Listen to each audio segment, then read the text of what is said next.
যোৱাকালি ভাৰতবৰ্ষৰ প্ৰধানমন্ত্ৰী হিচাপে নৰেন্দ্ৰ মোদী ডাঙৰীয়াই 8টা গৌৰৱময় বৰ্ষ অতিবাহিত কৰিলে।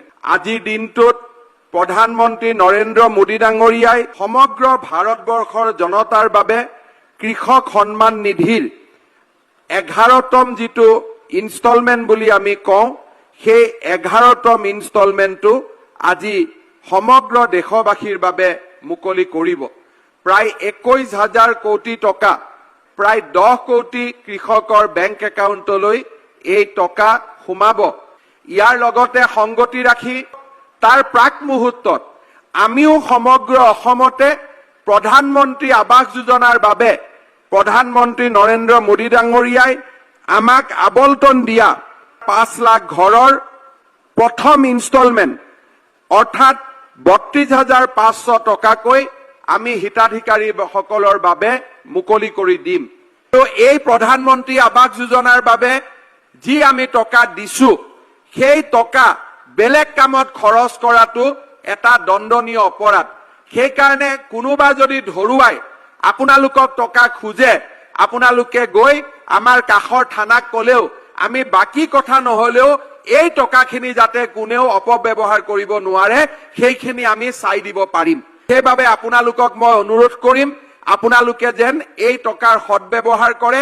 মই অকল শিৱসাগৰ আৰু চৰাইদেউ জিলাৰ ৰাইজক কৈ থকা নাই, যিহেতু মোৰ ভাষণখিনি সমগ্ৰ অসমৰ জিলাতে সকলোকে শুনোৱাৰ ব্যৱস্থা কৰা হৈছে, সেইকাৰণে মই সমগ্ৰ অসমবাসীকে এই অনুৰোধ কৰিছো। আৱাস যোজনাৰ ঘৰৰ লগে লগে প্ৰধানমন্ত্ৰী নৰেন্দ্ৰ মোদী ডাঙৰীয়াই আমাক কি দিছে?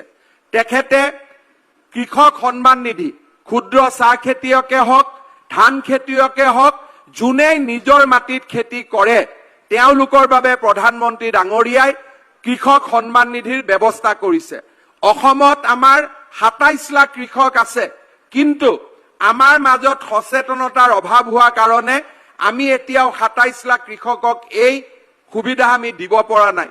সেইবাবে যাৰ নিজৰ মাটিত খেতি কৰে, যাৰ নিজৰ মাটি আছে, যি খেতিয়ে নকৰক কিয়, লাগিলে চাহ খেতিয়ে কৰক, লাগিলে ধান খেতিয়ে কৰক, মোৰ নিজৰ মাটি বুলি প্ৰমাণটো হৈ যোৱাৰ পিছত লগে লগে আমি কৃষক সন্মান নিধিৰ পুঁজি পাই থাকিম।